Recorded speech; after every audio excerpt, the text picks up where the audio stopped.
Sa ngalan ng Ama at ng Anak at ng Espiritu Santo. Amen. Panginoon, namin pong kayong pinupuri, binibigyan ng pugay sa umagang ito. Kami po naway maging kabahagi ng napakaraming mga anak ninyo na nagbibigay pugay sa Mahal na Birheng Maria. Tulungan po ninyo kami sa oras na ito, gabayan at liwanagan, at na sa ganun ay tunay na maipalabas namin ang katauhan ng mahal na ina para sa Pilipinas. Naway makita namin na kabahagi kami sa mga maraming nagbibigay ng patutuo na siya ay may kinalalaman sa aming buhay. Umihingi kami ng pahintulot sa inyo na naway tunay na maisalarawan namin ng maayos ang Mahal na Birheng Maria, at bilang mga Salesiano Parokya ay ang Mahal na Birheng Maria na tagapag-ampon ng mga Kristiyano na may maipakita namin na siyang tunay na gabay ng mga namimintuho sa Kanya. Ang lahat ng ito ay aming inihingi ng tulong sa inyo na aming Diyos at manunubos magpasawalang hanggan. Amen. Ilingin po natin ang pamamatnubay ng Mahal na Birheng Maria. Ginong Maria, napupuno ka ng grasya. Panginoon Diyos ay sumasa iyo. Bukod kang pinagpala sa babaeng lahat, at pinagpala naman ng iyong anak na si Jesus. Santa Maria, Ina ng Diyos, ipanalangin mo kaming makasalanan, ngayon at kung kami mamamatay. Amen. Santa Maria, tulo ng mga Kristiyano. Ipanalangin mo San kami. Juan Bosco, Ipanalangin mo sa kami. ngalan ng Ama, ng Anak, at ng Espiritu Santo. Amen. Yan, good morning, good morning. Magandang umaga po sa ating mga ka-TikTokers. Ito po si Peter Pardo, nagbabalik po ang inyong mga ka-TikTokers dito sa MHC TikTok. Kasama natin si, siyempre, Josel Bustamante, bumabati po sa inyo. Bagong pag-asa, bagong ligaya, kaya magsama-sama tayo ng isang oras. Diba? Yan. Magandang umaga po, Giselle Gascon. Kami po ngayon ay makakasama nyo ng isang oras, mga ka-TikTokers. Good morning po sa inyo lahat. Nagkikita-kita po tayo ng madalas online. Ngayon naman kakaiba po ang pagkikita natin. Dito po tayo ngayon sa TikTok. itong programa po natin ito ay idinededicate natin kay Mama Mary. At yan nga ang ating pag-uusapan. Siyempre pa, sa tulong ng ating mga experts, ng ating mga special guests this morning, na ipakikilala sa atin ng ating parish priest. Ayan. Ang una po nating guest ay ang siyang rector ng seminary. Naging pangalawang guest na po natin siya. Nagiging suki na po natin. Sila po ang nagpapatakbo ng seminaryo ng intellectual formation ng lahat ng mga Salesians at ibang mga congregations at diocesan seminarians. Ito po ay ang seminaryo Don Bosco Theological Center of Studies. Yan po. At si Father Ray po ang kaya nga niyaya namin siya kasi yung kanyang thesis ay patungkol sa popular devotions.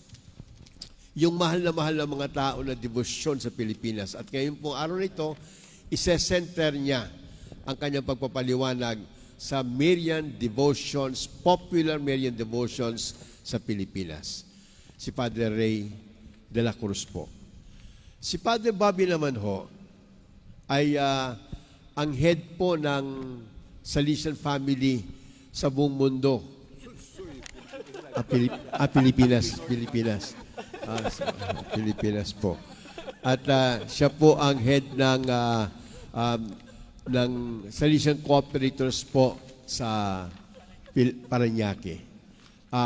Professor po siya at ang expertise po niya ay Mariology at siya po ay galing sa Roma at ang pinag-aralan niya po ay tungkol sa Panginoon.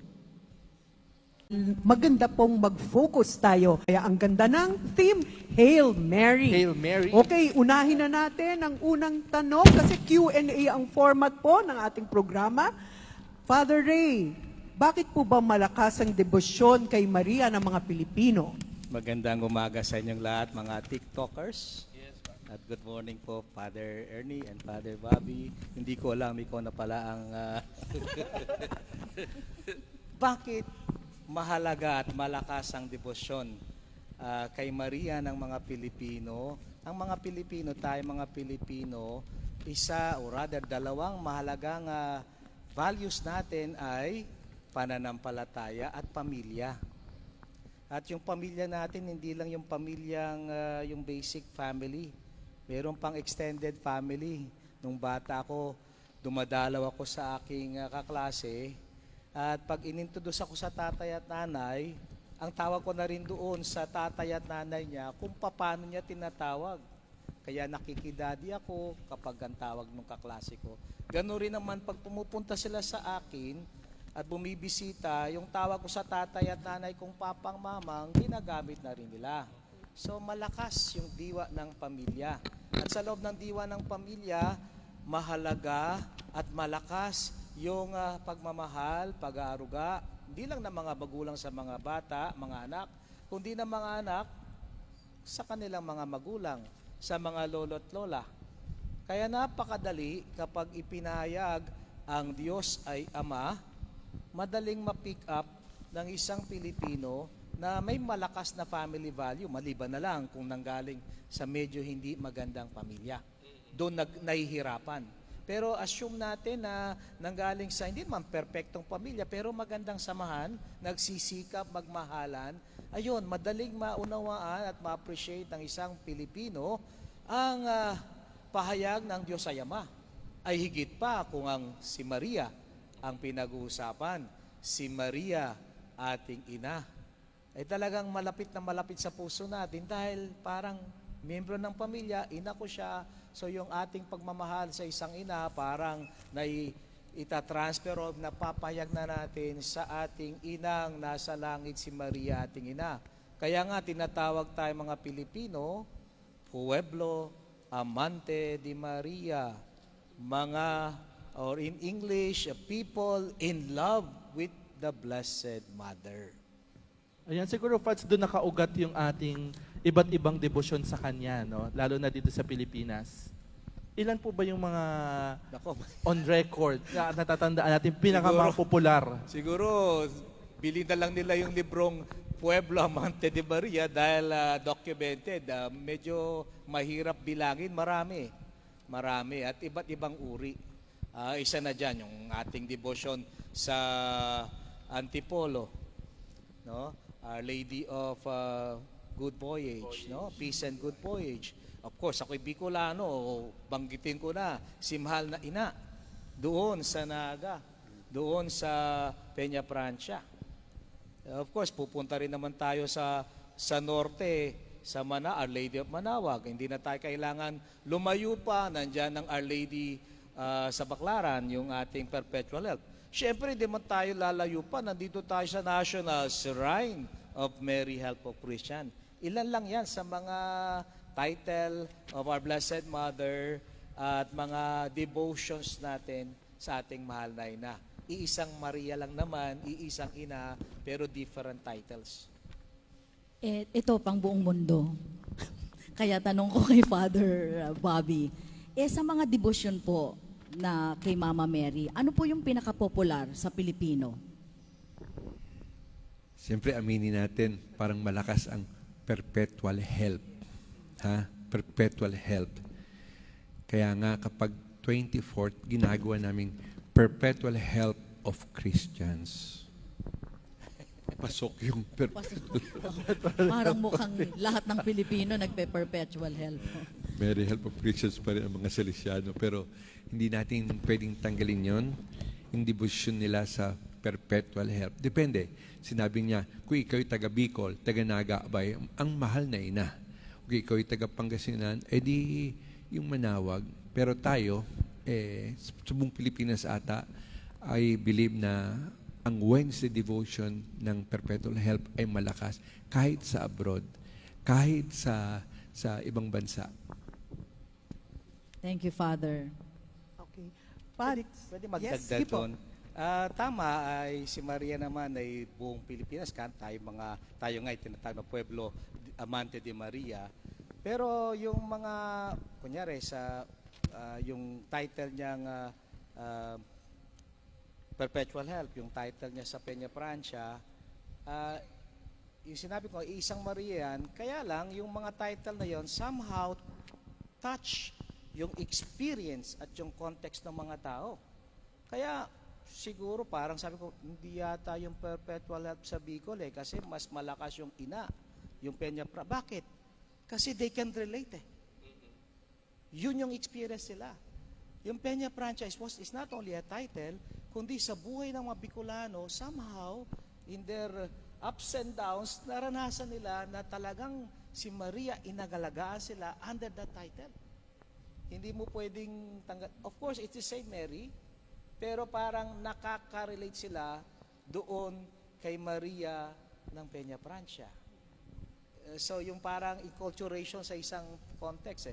So, hindi ko sinasabing iba't iba, pero palagi ko maling tanungin, alin ba ang pinaka-popular? Si Maria. Kaya lang, yung presentation ni Maria na nakaka-relate tayo doon. Yun siguro yung Perpetual Help kasi lumalapit tayo kapag tayo nangangailangan. At lahat naman tayo may pangangailangan, malakit malit. And so, the title of Mary, si Maria pa rin under that title, Perpetual Help, talagang, kumbaga, tumatalab at tumatama sa puso natin. Ganun rin siguro kapag Our Lady of Manawag. So, yun lang, mahirap siguro sabi ito mas popular, ito mas, kasi si Maria yon. Pero siguro ang tanong, saang devotion or title ni Maria, a particular people or group of people, mas nakaka-connect. It's the same Mary. But, yun nga, yung aspekto ng contextualization and culture. Yes. Ako based on observation lang ho, natatawa ko. Kasi naalala ko nung maliit ako, pag nagta-travel ang nanay ko, kailangan pa pupunta nga ng Antipolo para magdasal sa Birhen doon sa Antipolo. Kaya nga, tapos pag naniniwala silang maraming milagro yung isang title, dadayuhin nila, parang medyo yatang hindi ko masyadong naiintindihan yung ganung psyche natin. Ano po. Pero, kung ayun nga, it's the same Mary, nakaka-relate ka, then that's the experience in Yung sa itself. Antipolo kasi, ang title niya, Our Lady of Peace and Good Voyage. Kaya nga, bago ikaw na nagsabi, bago mag-travel yung mami mo, doon pupunta para may safe voyage. At meron rin silang form of devotion, daming nagpapablessing doon ng kotse. Yung sasangalan. Bakit? Yung kotse ginagamit mong pang-travel So you're invoking the same Mary, but under the title of Peace and Good Voyage. Nakaka-relate kayo sa title din kasi. It's the same Mary. Oo. Nag-research ako ng history niya Sabi ko, ano ba yung Flores de Mayo? Flores de Mayo, saan nagsimula yan? Sabi daw, para sa mga Tagalog, way back 1854, nung hinayag yung dogma ng Immaculate Conception, mukhang doon nagsimula yung devotion ng Flores de Mayo. Pero this is pinatibay pa ng isa pang naganap in the same century, 1867 yata, nung nagkaroon ng translation sa Tagalog, ang isang libro na ang title ay Beautiful Flowers that in the meditation of the whole month, ang haba ng title, no? In the meditation of the whole month of May, are offered by the devotees to our Blessed Mother. Itinranslate siya ng isang Mariano Sevilla sa Tagalog in 1867. At ang translation, ganun rin kahaba yung title, no? Mga Flores de Mayo, o mga marikit na bulaklak, na sa buong buwan ng Mayo ay hinahandog ng mga debota, kay Maria sa sa Birheng Santissima. So yun yung parang, if you want, historical data. Doon nagsimula. It seems doon nga nagsimula. So yung buong buwan ng Mayo ay parang nakalaan kay Maria siguro nandun na rin sa Mayo, at least nung bata ko. Yun yung time na talagang lahat ng bulaklak talagang magaganda. Umuusbong. Siguro yung availability ng bulaklak. So, but the bulaklak is a symbol offered to our Blessed Mother, pero yung talagang inialay mo ay yung bunga ng pagninilay-nilay araw-araw sa buong buwan ng Mayo. So, it took a Marian color. Natagdagan pa ng Santa Cruzan. Kasi Santa Cruzan naman, nakaugat na naman sa historical event going back to Constantine, na sabi daw, our history tells us, tradition, na naging Katoliko siya, naging Kristiyano, dahil nakakita siya ng sign ng krus, at may nakasulat doon sa sky, on this side you will conquer. This is tradition. Mga non-Christian historical writers, they don't talk about it. But it's a church tradition. It's symbolizing na si Constantine, because of that vision, nung siya'y nagwagi, under that sign, talagang naging Katolik, naging Kristiyano. Yung nanay niya rin, Kristiyano na. Connected with that, si Santa Elena, yung nanay ni Constantine naman, connected in the search for the true cross of Christ. Nahahanap na nga, at pagkatapos nagkaroon ng devotion through the true cross. Yung nga, yung mga pera-perasyon ng cross. Kumbaga, dinistribute. Talagang, anyway. So, yun yung historical niyan. Traditionally, hanggang 1960 yata, hanggang 1960, bago magsimula yung Vatican II, during the time of Saint Pope John 23rd, sinicelebrate May 3, liturgically sinicelebrate yung finding of the true cross of Christ. Hindi na natin yan sinicelebrate. Pero it was a tradition before, going back to the finding of the true cross. And so yung Santa Cruzan ngayon, parang religious, cultural event, celebrating that finding of the true cross na liturgically at that time, May 3, sineselebrate. Meron nga yatang 9 days siya, tapos naging buong buwan. It took the form of a cultural celebration din religious. So merong mga, anong tawag natin yun? Mga, para naging beauty pageant siya. No? Hindi naman masama yun, kasi beauty is also reflecting the beauty of God. I think that's not masama. Tapos, nandiyon yung mga iba't ibang images. At the end, isang group of beauty pageant o mga nagre-representant. Anong tawag natin doon? Yung mga sagala ay isa doon yung ilan yata, yung Ave Maria, may bawat letter ng Ave Maria representing isang sagala. Tapos yung Our Lady, the Shepherdess, Our Lady, ano yung isa? Apat na title ni Maria represented by other four sagalas. So it took a very strong Marian so from the cross and Mama Mary. So yun yung parang history, no? At ngayon we have Santa Cruzan and Flores de Mayo, that is especially Flores de Mayo, that has taken really a Marian, very Marian character. Ayan, kaya punong-puno talaga, no, kapatid Fads, no, ang Mayo, both ng history at saka tradition. So yung pinanggagalingan ng ating celebration every May. Fads, anong difference ng May? Di ba pag October, talagang dinededicate din natin yan kay Mama Mary. Ano namang difference ng May and Again, October it's the same Mary that we celebrations? honor, kaya lang yung historical event. October 7, we celebrate the Holy Rosary. Feast of the Holy- Sorry, Our Lady of the Holy Rosary. Yeah. Anong historical import niyan? Maalala nyo, I think it was during the papacy of Pope Pius V. Nasa 16th century tayo. Nung umaatake ang Ottoman Empire. Mga Turks na Islam ang reliyon. So mga Muslim. So they were attacking Europe. Ang ginawa ni Pope Pius V, ginather niya lahat yung mga Christian Europe kingdoms. No? Nag-coalition sila ng mga Christian, at talagang sinalubong. Nagkaroon yung Battle of Lepanto. Meanwhile, habang ginagawa yun, si Pope Pius V, in-encourage siya yung mga laity, yung simbong simbahan, to pray to our Blessed Mother. Anong dinadasal nila? Santa Rosario. Kaya nung nagwagi ang mga Katoliko doon sa mga Muslim, sa mga Turks ng Ottoman Empire, Pope Pius V attributed to the intercession of our Blessed Mother under the title Our Lady of the Rosary. Tapos tinatag na yung October 7 kasi doon nangyari, on that day, historically, nangyari yung Battle of Lepanto. Tapos naging kapistahan niya ng Our Lady of Rosary. So dahil nga, tayo, Pueblo Amante de Maria, another occasion to honor our Blessed Mother. It doesn't matter kung anong historical data. It's about our Blessed Mother. So it's another occasion. If you're in love with somebody, lahat ng pwedeng i-celebrate mo, i-celebrate mo.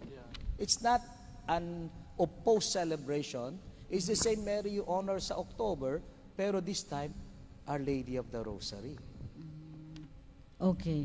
Father, meron tayong mga devotion ng May, merong October. Yung September po, yung September 8, devotion din po ba yon? Sabi ko birthday nga, niya. lahat ng devotion is yung pagmamahal natin kay Maria. Yes, it's the same love because it's the same Mama Mary. But again, bakit? Anong halaga ng September 8? September 8 actually connected with December 8. December 8, we celebrate the Immaculate Conception. It's not the conception of Mary conceiving Jesus. It's the conception of Saint Anne doon sa kanyang magiging anak na si Maria.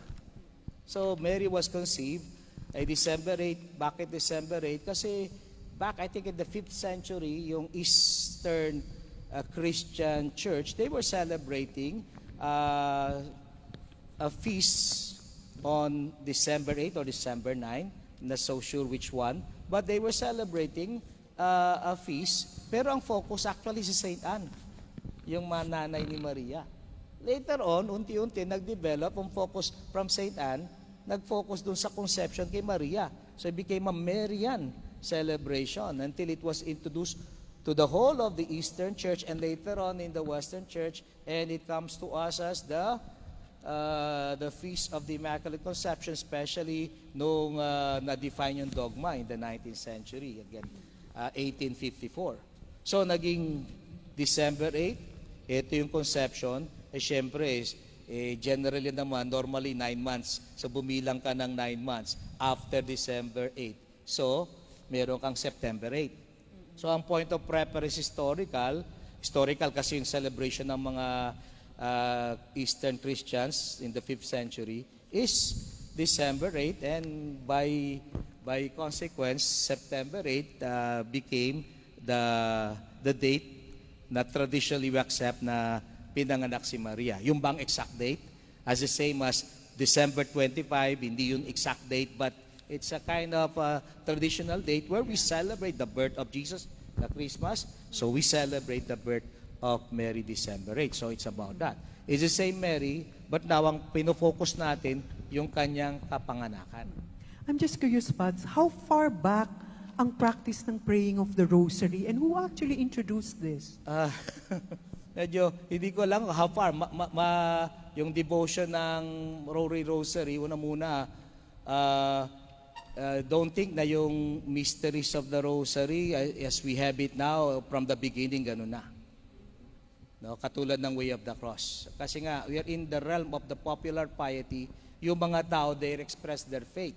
And they express their faith however they express it. Yun lang nga, pag marami ng expression ng ganyan, at nagkakagulo na, you want to standardize them, doon papasok yung official church, tapos they will kind of standardize. So I really do not know how to answer exactly when, no? Pero the Marian devotion existed already from even in the 2nd and 3rd century. May mga the oldest Marian prayer that we know and we are still praying today is Subtum Presidium, which in English we say, we fly to you. Diba? To your, we fly to your patronage. So it goes back to I think to the 3rd century. No? Of course, yung mga iba pang expression ng devotion to Mama Mary, makikita nyo yan sa yung mga naunang symbolum or creed. Every time there's a mention of the Blessed Mary, for example, in the creed, when you mention our Blessed Mother, hindi lang our Blessed, the Virgin Mary, Mother of God. These are mentioned so the devotion of our Blessed Mother.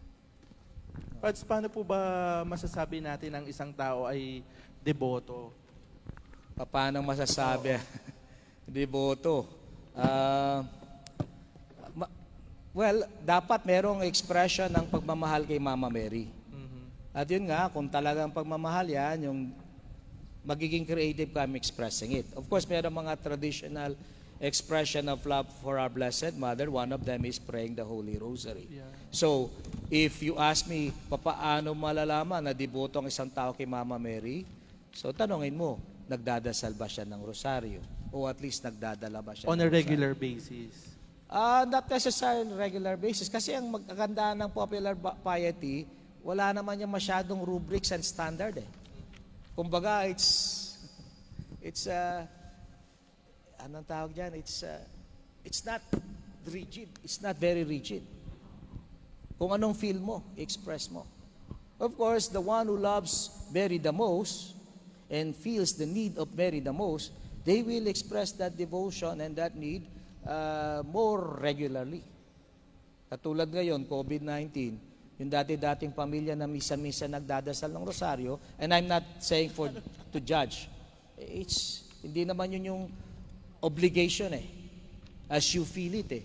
Pero ngayon, because of COVID-19, parang kailangan natin. So there are several families who every day they gather as a family. Talagang family that prays together.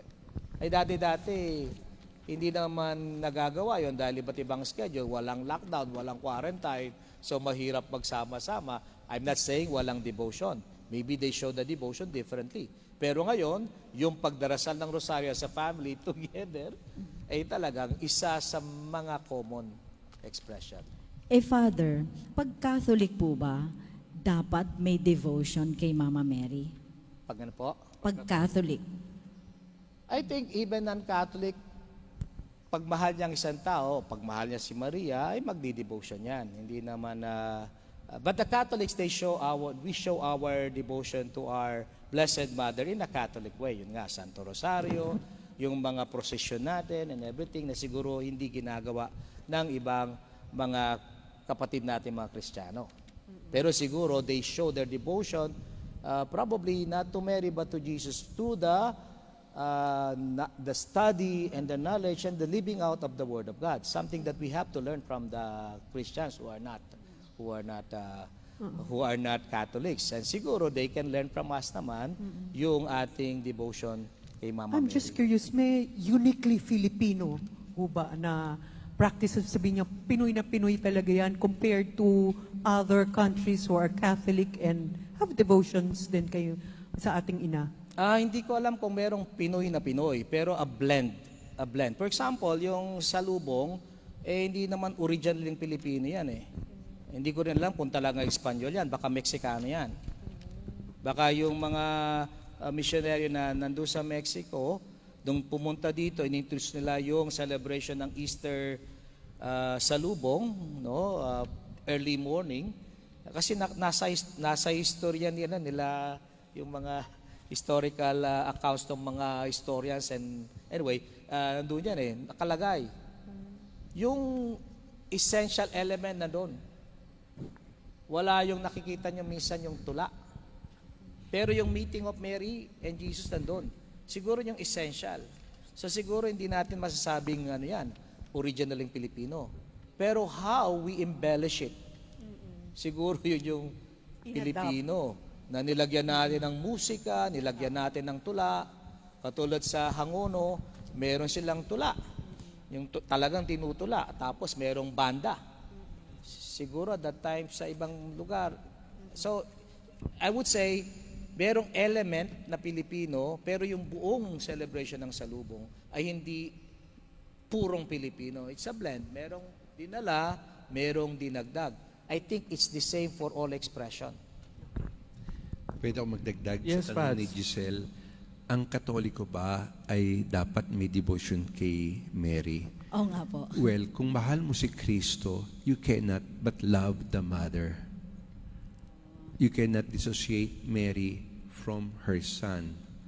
Kaya nga sabi ng iba, hindi ka pwede maging Kristiyano kung hindi ka Mariano. Mariano means having a devotion to Mary. Okay, salamat po, Father. Paano po niyo masasabi na ang debosyon ay totoo? Paano masasabi? Sabi nga, yung katanong mo kanina, Paano malalaman na may deboto ang devotion, isang- no? Yeah. Deboto. Siguro parang isang tanong yan na two sides of the same coin. Well, merong mga totoong devotion, merong hindi totoong devotion. Paano malalaman yung totoong devotion? Kung yung devotion, tulad ng nga sinabi ni Father, kung talagang naniniwala ka kay Kristo, dapat tanggapin mo si Maria, through Mary to Jesus, kung totoong devotion mo kay Mama Mary, it should lead you to Christ. Kung totoo yung devotion kay Mama Mary, dapat it should lead you to discover Christ in the Bible, in the Scriptures, or to discover Christ in the liturgy. Pero kung ang devotion, rosaryo, tapos it doesn't lead you to the Sunday liturgy, or doesn't lead you to even try to know Christ in the Bible, in the Scriptures, baka hindi totoo. Baka hindi ko alam. So, hindi lang it leads you to Christ, that leading to Christ should deepen your relationship with Christ. Deepen relation with Mama Mary, deepen relation with Christ. And when nangyari yon, deepen relation with Mama Mary, deepen relation with Christ, magdi-deepen rin yung relationship mo kay God the Father and to the Holy Spirit, to your sisters and brothers. Kaya, halimbawa, ang dami ko, rosaryo ko everyday. Pero lahat naman ng kapitbahay ko, kaaway ko at sinisiraan ko, baka hindi totoo yung devotion. Kasi it doesn't lead you to a more Christian and kind way, compassionate way of dealing with others. Wala namang perpektong tao eh. Hindi rin tayo perpekto. But devotion, true devotion, should lead us to a very compassionate, understanding person. Meron pang luli, yung social concern. Kung devotion ka nga, tapos ayan na, daming COVID, namamatay, wala kang pakailam, meron kang matutulong, baka hindi totoong devotion. Kasi si Maria, nung nangailangan yung kanyang pinsan, pinuntahan niya. Nung nangailangan yung kinakasal, na wala ng alak, gumawa siya ng paraan. Nung nandoon ang kanyang anak na pinapako sa krus, wala siyang magagawa. The only thing she did, she stood at the cross. True devotion cannot cut you from the needs of the society. So mga palatandaan ng true devotion. So, Father, In short, ang devotion ay hindi panlabas. Those are religious external manifestations. Pakita mo sa gawa kung ikaw ay naniniwala kay Jesus, kung ikaw ay naniniwala kay Mary. Katulad sinasabi natin sa tao, pakita ninyo na kayo'y mga Katoliko, hindi sa pagsimba. Paglabas nyo ng simbahan, pakita nyo na na-meet nyo si Lord. Pakita nyo sa pananalita, sa actions, na talagang nakausap nyo, na nakasalamuhan ninyo, na-encounter ninyo ang Panginoon. You see, makita ko ba na Mary will not be happy with the flowers. Itong flowers are external manifestations of the imitation of virtues of Mary. Kaya nga, the best way to show your devotion to Mary is by imitating her virtues. So, Father, itong mga devotion na to should affect your way of life. Yes. Maski paunti-unti. May transformation na magaganap sa iyo. May transformation dapat. Oo. Kaya Sabi, nga- yes, sabi ng isang santo, no, sasabihin daw ni Mary, itigil mo na yan, yung pagrosaryo mo, kung hindi ka naman nagbabago.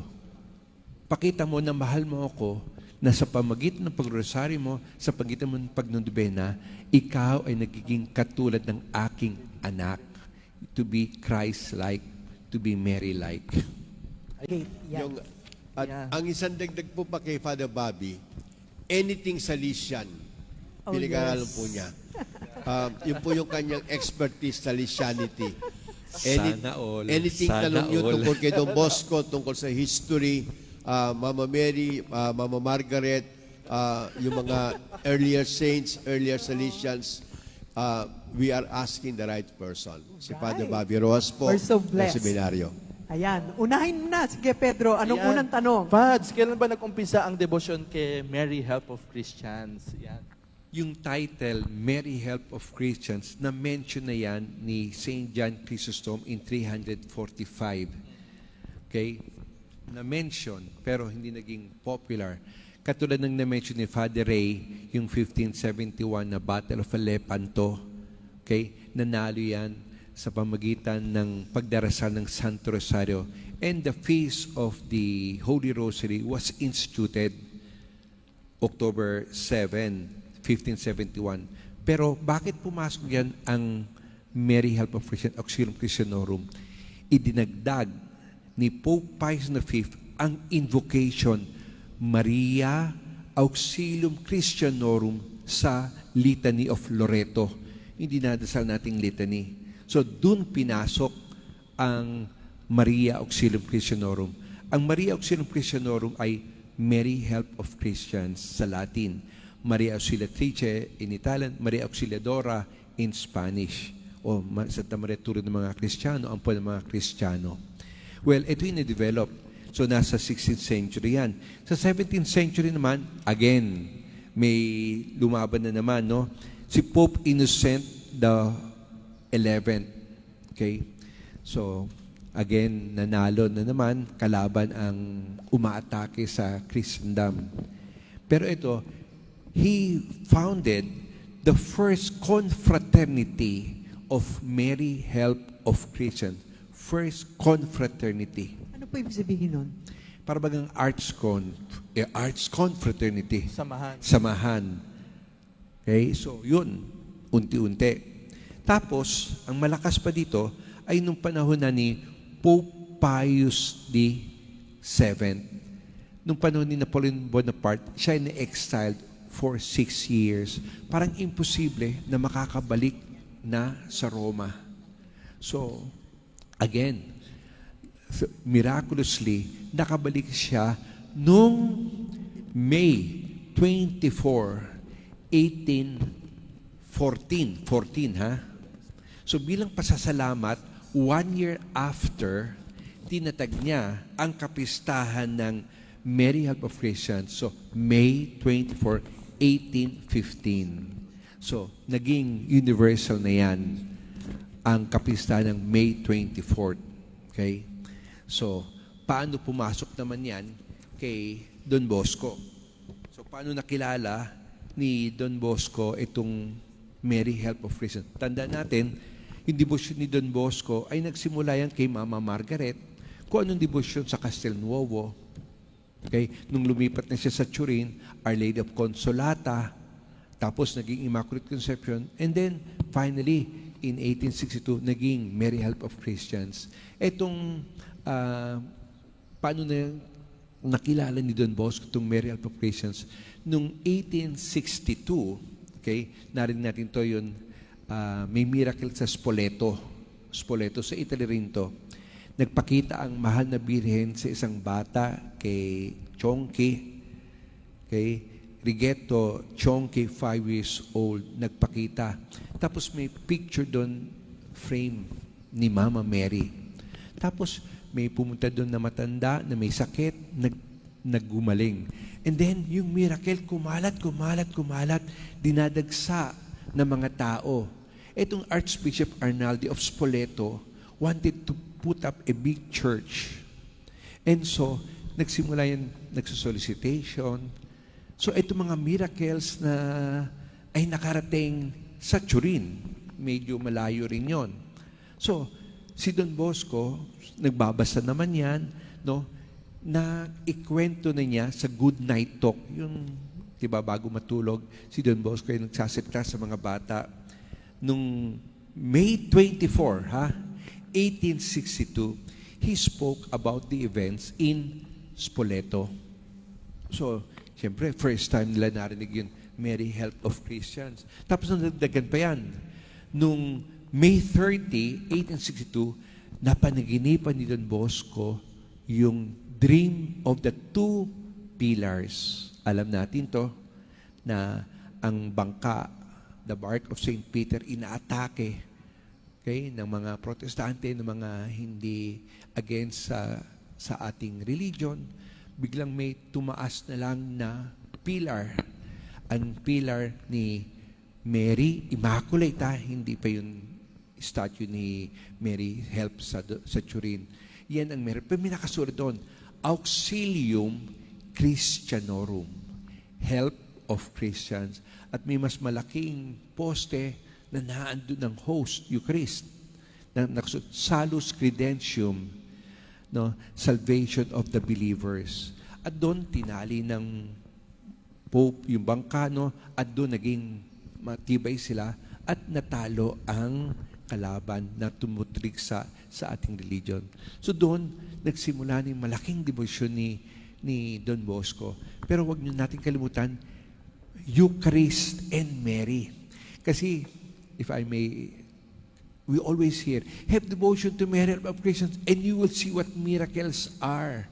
Pero hindi natin alam na originally, ang sinabi ni Don Bosco kay Caliero noong 1875, nung pumunta na sa Patagonia, trust in the Jesus Blessed Sacrament and Mary Help of Christians, and you will see what miracles are. Hindi tayo Marian, nakalimutan si Jesus, hindi magiging true devotion yun. Tama yun. Ang true devotion to Mary should lead us to Jesus. Kaya nga, kinoconnect natin ang celebration ng 24th sa Holy Mass. No? So, Mary should bring us to Jesus. Yun naman ang trabaho, ang tungkulin ni Mama Mary. To Jesus through Mary, or to Jesus through Mary through Jesus. Okay? So, yan, mula noon, nasabi niya kay Caliero, narinig to ni John Caliero, sabi ni Don Bosco nung end of December ng 1862, the times are so hard, so difficult, that we need the help of Mama Mary to preserve and to defend our faith. Kaya nga, during that time, tanda natin, yan yung anti-clericalism, diba? Nawala na yung papal states. So talagang tinitira ang simbahan. So this is the time that we need the help of Mary, Help of Christians. And then yun, na-develop na yan, na yung title ng Mary Help of Christians, yan na ang ginagamit. At yan ang gusto ni Don Bosco, pinasa niya sa Salesian family, sa STB, sa Madre, who is a living monument, no? Itong pagtatag niya ng simbahan in 1888, yung consecration niya, June 9, 1868 ba yun? 68. Noon, yun, nagsimula na. Kaya nga, ang Salesian, hindi mo pwedeng tanggalin yun invocation, Mary Help of Christians. Tingnan mo yung mga students, Mary Help of Christians. Saan ka nag-aaral? Ay, Don Bosco. Oh, paano mo nalaman yan? Ay, nag-aral ako sa Tibet, nag-training ako. So, i-connect lagi na si Mary Help of Christians kay Don Bosco. Kaya nga, ang tinawag kay Don Bosco, Madonna. Who is Don Bosco? Mary's the Madonna of Don Bosco. Kaya hindi natin may ilang na nakita nyo, ito ang National Shrine of Mary Help of Christians. Sa lahat ng Don Bosco settings, hindi mawawala ang Mary Help. Sa football field, sa chapel. No? Kaya nga, masasabi ko, hindi ka tunay na Salesiano kung wala kang debosyon kay Mary. Pero dagdagan mo naman, Mary Help. Kumbaga, ang Dominicans, nagpo-propagate ng devotion sa Our Lady of the Rosary, sa Pangasinan, no? Sa Manawag, o ang ang CM nag-devotion sa Our Lady of dito sa Miraculous Medal, may mga titles na nakakonect sa mga congregation. Sa atin ay Mary Help of Christians. Okay? Yan. Ang daming nasagot ni Father. Oo yes, nga. Giselle. Meron lang akong additional question kasi we are living here in Don Bosco, 'di ba? Kaya po pala sa mga street natin, sa bawat kanto, merong rebulto ni Mary Help of Christians. Yes. Yan. Alam natin yan, buhay na ako noon, nandito na ako, si Father Quaranta, the great Father Quaranta, nandito yung kanyang basno. Talagang linagay niya. Kaya huwag mong sasabihin, nasaan ka? Nawawala ako eh. Dito ako, nasaan ka? Eto, sa harap ni statue ni Mary Help. Lahat ng kanto ay may statue ng Mary Help. Okay? Dito mafe-feel nyo, aba, ito ay talagang parish ng Mary Help. Okay? So, hindi mo maaalis sa tao na ito, malakas ang devotion. Bago ako pumunta dito, naglalakad ako, nagpa-picture muna ako kay Mary Help dito sa Ireland. Okay? So, nagpapasalamat tayo. And the great Salesians really would speak about devotion to Mary na hindi yun galing sa libro. Feel mo na talagang hindi sila naging Salesian kung hindi sila tinulungan ni Mama Mary. Walang Salesian. Sana masabi ko to na masabi niya na I owe my Salesian life to Mary Help of Christians. So Father, lahat ng makikita nating kapilya at simbahan dito sa Pilipinas, influence po ba yan ng mga Salesiano? Well, are you talking already about the history dito sa Pilipinas? No, alam natin na si Monsignor William Piani, for 27 years, naging apostolic delegate o tinatawag na apostolic nuncio. Okay? Naging delegate siya 1922 up to 1948. Dumating siya as delegate, not as, hindi nang simula ng Salesian Works, 1951 ang simula eh. Pero, being a Salesian, nagpropagate siya, nagdala siya ng statues ni Mary Help of Christians. Kaya nga magugulat ka, sa mga ibang parokya, sa ibang lugar, aba, merong title ng Mary Help of Christians. Wala pa ang SDBs na nagtatag ng simbahan o eskwelahan. Ang Mary ay kilala na Mary Help of Christians. No? Si Musipiano, kaya kung ilan ang simbahan, Ilan po ba? Si Father Remo Father Bati. Bati, Father Umikot. Bati, the Reverend Father Bati. Tinext ko yan eh. Pero hinahanap ko kung ilan. Ang sagot niya, no, umikot yan Oo nga, ho. ay 40 churches and chapels in the Philippines. Okay? Kung makikita nyo ang issue ng Don Bosco today, 2017, mabait si Father Drans, aming SOCOM, nakapagpadala sa akin ng soft copy. Naandun ang mga chapels. Magugulat kayo, may title na meron Christian, may simbahan, na wala pa ang Salesian. Wala pa yung SDB or FMA. No? Bakit? Magugulat ka, may statue dito sa Pangasinan at ako ay nakapunta doon. May seminary nga doon, Mary Help of Christian. No, sa mga Marawi. Wala pa doon ang Don Bosco, ang kaming mga Salesians SDB. Pero malaking influence. Pero siyempre, pagdating ng SDBs noong 1951, ang mga Madre FMA in 1955, ang tawag natin yan, Living Monument. Dalawa ang ginawa ni Don Bosco. Isang konkretong malaking simbahan, Basilica of Mary Help of Christians o Maria Auxiliatrice sa Turin, at ang Living Monument, ang Daughters of Mary Help of Christians o tinatawag natin Salesian Sisters or yung FMA. No? Tapos kayo, tayo ngayon ang nagpapalaganap. No? Baka hindi daw masyado kakilala. Tayo yun. So tayo ang we have received this call, this mandate. Isa lang si Mama Mary, tandaan yan, huwag niyong pag-aawayin. No? Pero, siyempre, as sabi ni Father Ray, no, meron Saka may yan yung affinity. taste, ha? Merong flavor. Yes. No? Oh, Yan. pwede na ho ba tayo mag-Q&As? Sige.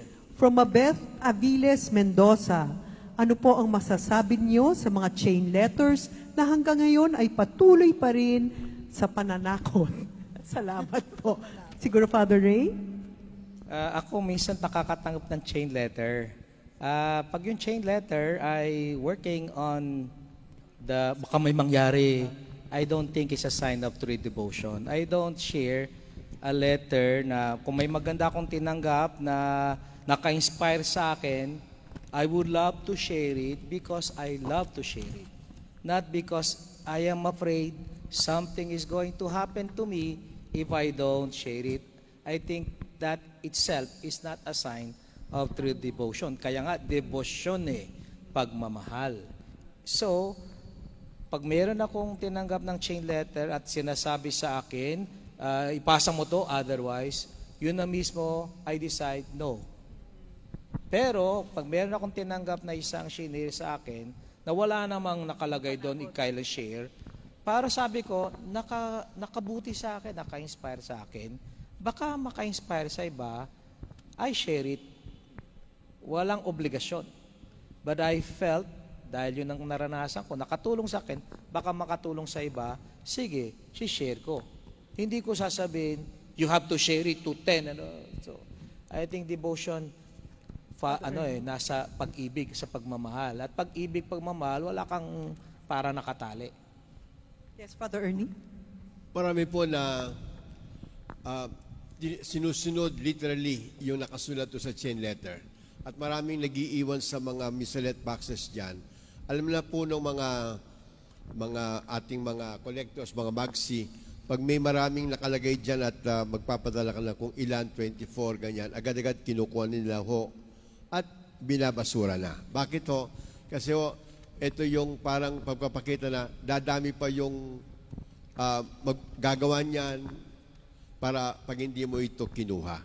Kaya nga ho, sana yung mga taga Mary Help, wag dito po ang lagayan ng inyong mga sinatatakutan ng mga letters at ilalagay nyo rito. It sends the wrong signal po na ganun ang Diyos, no? Na mabenggansa, na paparusahan kapag hindi mo gawin. Siguro maling-maling signal nga ang kung ating pagpapatuloy po yan. Ano? Ayan, another question, Fads, from Ses Punzal. Gandang umaga po sa inyong lahat dyan. Tanong ko lang po, bakit laging 9 days ang novena? Bakit hindi 7 or 8 or lesser? Yan, Father Ray, o Father Bobby. Kaya nga, nove ay novena. Novena is 9. Kaya octave, oktaba, 8. Kaya triduum, 3. Kaya vigil, 1. Diba? Novena. Ngayon ko lang nalaman yan. Pero bakit nga ho piniling 9 days? Yun siguro yung tanong niya. Bakit 9 days ang gusto natin? Yung, bakit nga 9? Magandang tanong, hindi ko alam. Kasi sa official liturgy, laging octave Sa popular piety, 9 days. I'm not so sure saan ang galing yung 9 days. Magandang tanong siya kasi. So parang redundant pala yung 9-day novena. It's a Kasi novena. novena is Novena. 9 days. Oo. Yan, Another, next. Okay. We have Betcha? another question here from Betcha Ramos Sarangay. Bakit konti lang po ang sinasabi about Mama Mary sa Bible? Bakit konti ang sinasabi kay Mama Mary? Kasi yung Bible talaga, Bible is Old and New Testament. Okay. Explicitly about Mama Mary. Kasi yung Bible, the whole Bible is really a story of God's love for us. Sa New Testament, lalo na yung Gospel, it's a story of Jesus. Yung 4 na ebanghelista, ang sinishare nila, yung kanilang experience of Jesus and who Jesus is for them. It's a kind of their sharing of their faith. Ni Mark, ni Matthew, ni John, about Jesus. Kaya nakafocus talaga kay Jesus, hindi kay Maria. Pero, syempre, Maria is part of the life of Jesus. Kaya, nabanggit siya, especially in St. Luke, no? Kay St. John, ito yung dalawang medyo we have a better picture, a glimpse of our Blessed Mother. Second, hindi naman kailangan marami. Kasi the few times she appeared, like wedding at Cana, Annunciation, yung visitation, foot at the cross. Kung titingnan nyo, ang lakas ng dating ni Maria. And always connected with Jesus. She is never mentioned apart or separated from Jesus. At saka yung role niya, at least para sa akin, ang lakas ng dating at hamon sa bawat tagasunod ni Kristo. Thank you, Father. Father Bobby, may gusto kang idagdag po? Ako niniwala sa sinabi niya, yung kakaunti na yon, masabi niyo bang dakilang extra? Ha? Dakilang extra kasi hindi magiging tao si Jesus kung wala si Mary. Pero yung kaunting mga passages yun, malalim na. No, buo na o may foundation na yung tinatawag nating Mariology, yung ating devotion, yung ating paniniwala. Okay? Kaya nga, yung tinitira tayo, bakit daw tayo pumupunta kay Mary. Pero sa Bible, maliwanag yun, no? Nung dumating ang mga Magi to adore, they didn't adore Mary. They adored the baby Jesus. Okay? Maliwanag yun. Alam ni Mary ang kanyang role. You see, do whatever He tells you.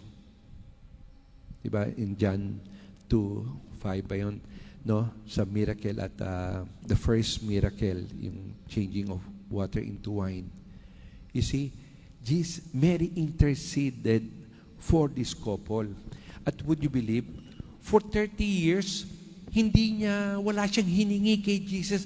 Oh, Jesus, anak ka ng Diyos, wala tayong ulam, magpakahanda ka naman, mag-miracle ka. I mean, you see, natututo ko, naghanda rin ako. Madami akong natututunan pa. Hindi mo pa alam lahat. Marami pa tayong malalaman. Na si Mary, it was the proper time to ask her son, not for herself, but for other person. Intercessory power ni Mary. Son, they have no more wine. You see, ngayon ang ginagawa ko sa kasal, at the end, palalapitin yung couple sa statue ni Mary at iaalay yung bulaklak. Tapos ang dasal, sana maniwala kayo, Mama Mary is also present in your married life. Sana marinig nyo na sasabihin ni Mama Mary, Jesus, wala na silang ulam. Itong panahon ng pandemic. Lord, Mama Mary, ask Jesus man magpadala ng ulam. Ngayon, nandyan yung Mary Help of Christian Spring Community.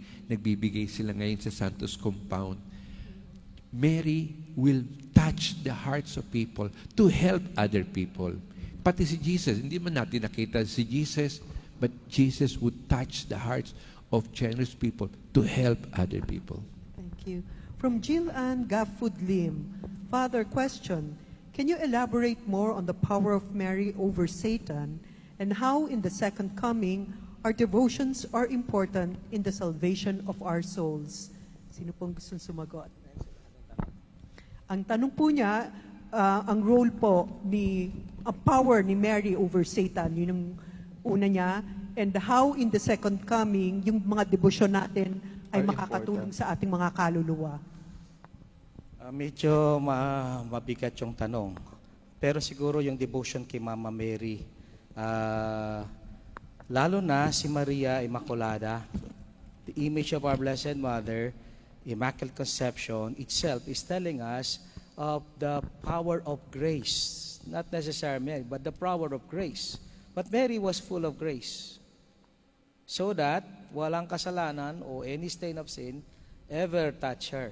So she, with God's grace, fullness of grace, really overcame sin and temptation.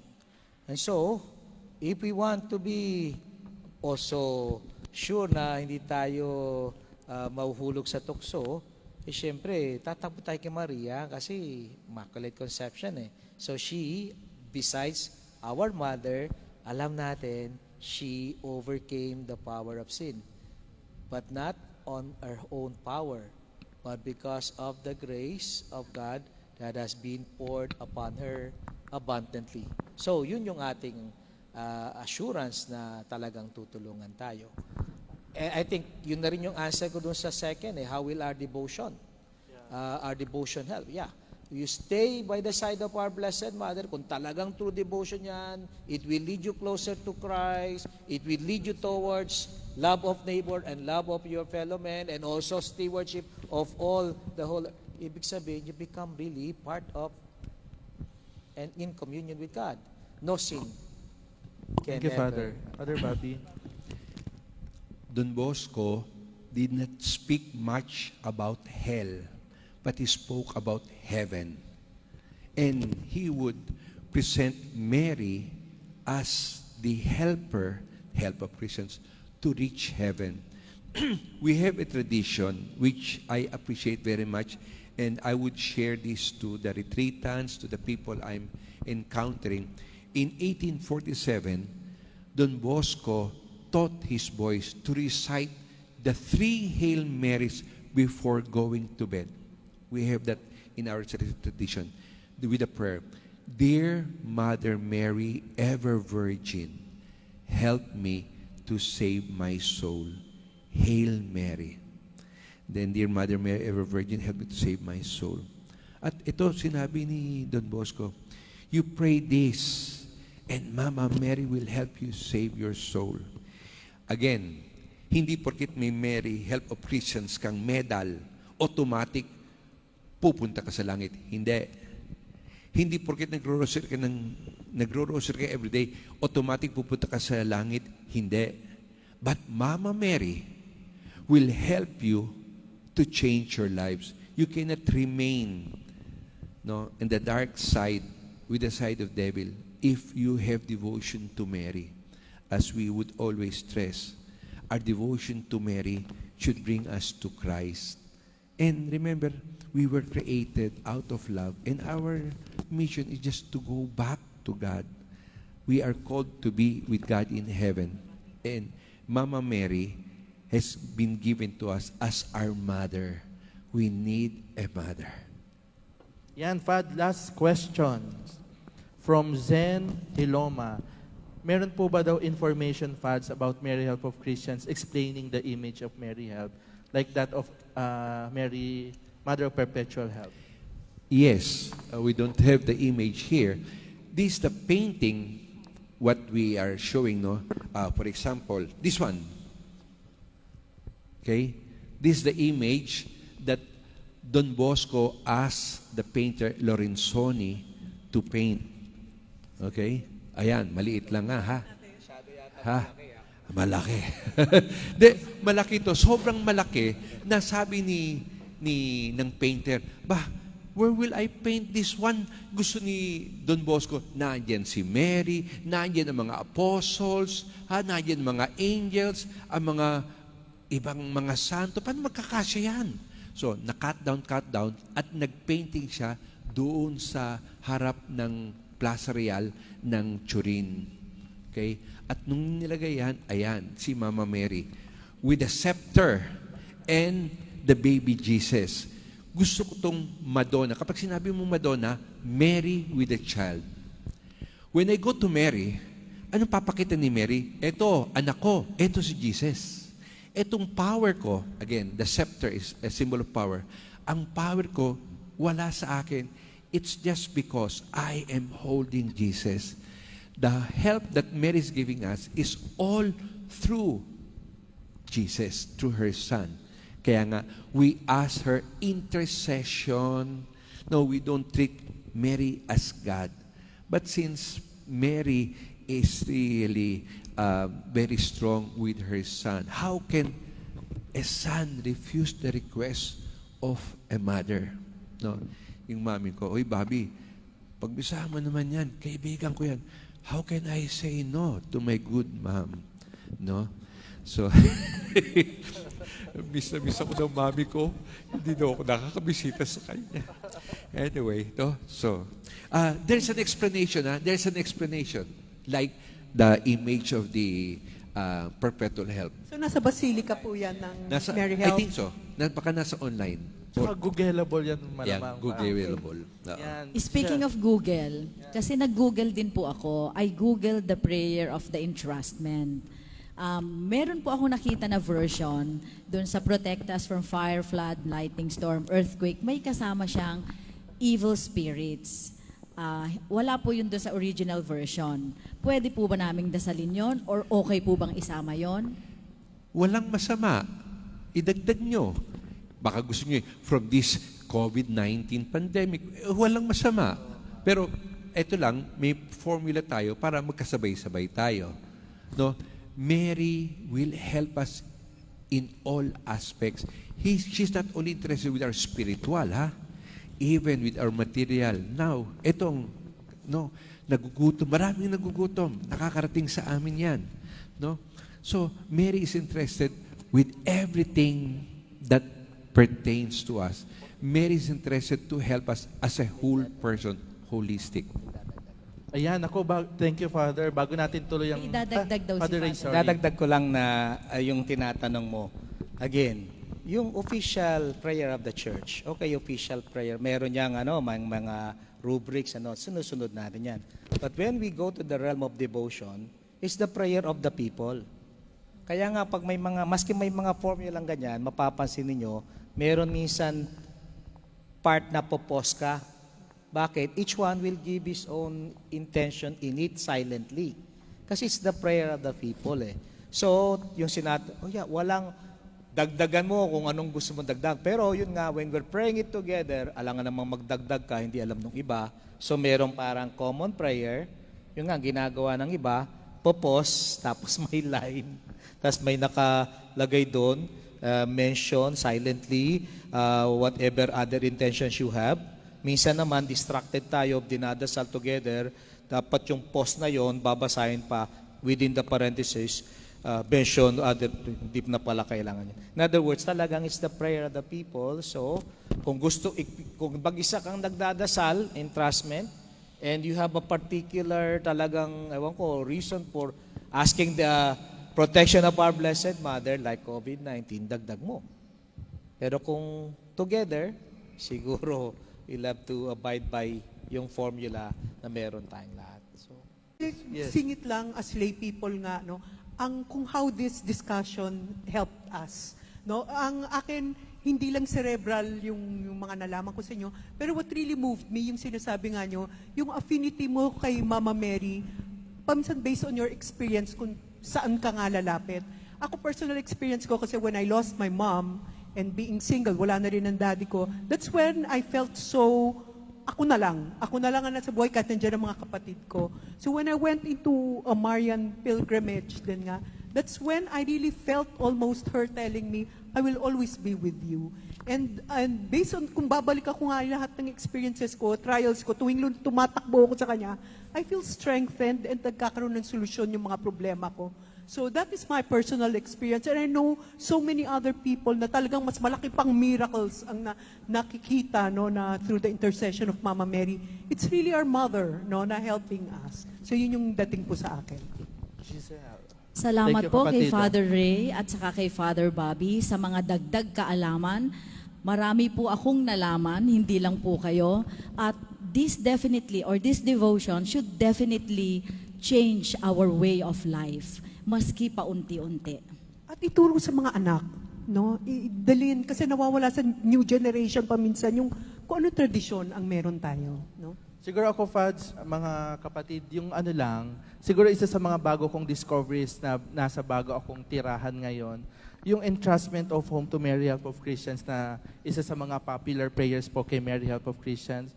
I felt secured, I always feel secured every time we pray that, na parang kahit feeling ko lang, of course, hindi ko naman iiwang bukas po ang pintuan namin, pero feeling ko lang, I can sleep soundly after we pray this entrustment of home to Mary of Christians. Siguro sa atin pong mga nanonood, sa ating mga nakikinig, malamang karamihan naman sa inyo ay deboto rin po ni Mary of Christians. Siguro tama yung sabi ni Joyce, ibahagi natin to sa ating mga anak, sa mga bata, para mas magpatuloy pa itong panalangin at debosyon natin kay Mary Help of Christians. At sabi nga nila, Father, no, this devotion should lead us closer to Christ. Yes, Pads, thank you. Father Ernie. Habang nagsasalita, nagpapahayag at nagpapaliwanag si Father Ray at saka si Father Bobby, na-imagine ko lang yung napakarami mga nakikinig na nanonood sa atin. Yung yung mga kabataan nating mga interviewers ngayon ay batang-bata sila, meron silang inuuwi. Ano kaya ang nasa puso ng mga parishioners na nakikinig ngayon? Ano kayang enlightenment na naibigay sa kanya? Ano Siguro pa kaya maganda po i-share nila sa Facebook rin, no? At tuloy-tuloy rin nating makita kung gusto nilang mag-share. Napakaganda Thank you. ng mga pagdagdag na hindi lang kaalaman kundi yung connectedness kay Mama Mary yung napakaganda. Hindi niyo po nakikita pero may mga notebook po maliliit sila Father Bobby at saka si Father Ray. Kahit no experts yan, pinaghanda nila itong araw na ito. And kayo po nasa bahay, kung ilang libo po kayo, palakpakan po ninyo ang ating guest ng umagang ito. Thank Father you very Ray much. at We're Father so Bobby. blessed. Thank you very much. Thank you, thank you. Thank you so much. Mabuhay kayo. Last word lang. Yes, Sige po. Father. Don Bosco wants his children not to make Mary as an idea, not as an ideal, but is really as a mother, yung present siya. Mary is interested. May nangyari, ito just to share, personal sharing, ako'y nakakatulog kapag nagdadrive. No? Ewan ko. Kilala ako ng mga seminaryo, kahit sa sermon, natutulog ako Sa misa, nakakatulog ako. Pero kapag nagdadrive, gigising ako kapag malapit na ako sa harap ng truck. Nahulog na ako sa shoulder. Pagdating ko sa seminaryo, thank you, Mama Mary. Alam ko na Mama Mary guided me. When I was ordained a priest, dagdag lang, in 1981, sinulat ko sa stampita ko. Sabi ni Don Bosco nung nag-preach sa Lanzo, only in heaven shall we know what Mama Mary has done for us. Only in heaven shall we know what Mama Mary has done for us. Madami na akong alam na ginawa niya. Later on, si Mama Mary pala ang tumulong sa akin. Muntik na ako nadapa, muntik na ako nagkasala, muntik na ako natukso. Si Mama Mary pala yan. Consider Mary as your mother, a loving mother who is only what is best for you. Yan, Father. Father, of course, our parish priest, last message po. Ito pong panahon ng pandemic na ito ay hindi po tayo talaga nagtatago. Tayo po ay nagkikita pa rin. Kaya nga nagpapasalamat po ako doon sa mga inyo na nagte-text, nagsasabing every morning nagsisimba po kami ng pamilya namin. Every Sunday kasama po namin kayo.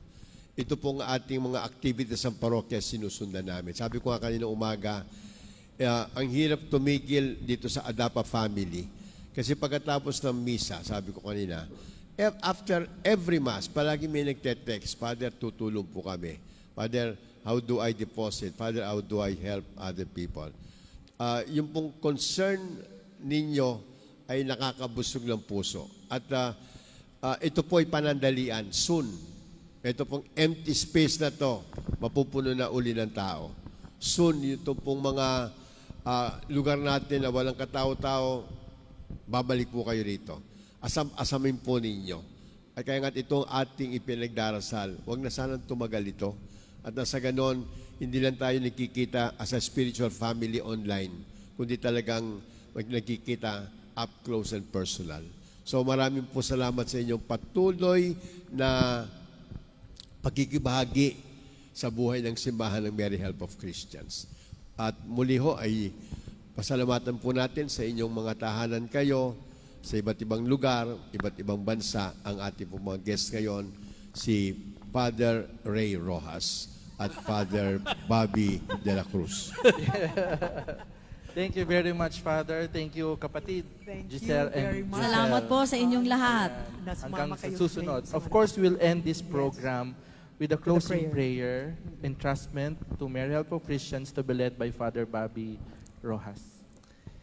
Entrustment of the home to Mary Help of Christians.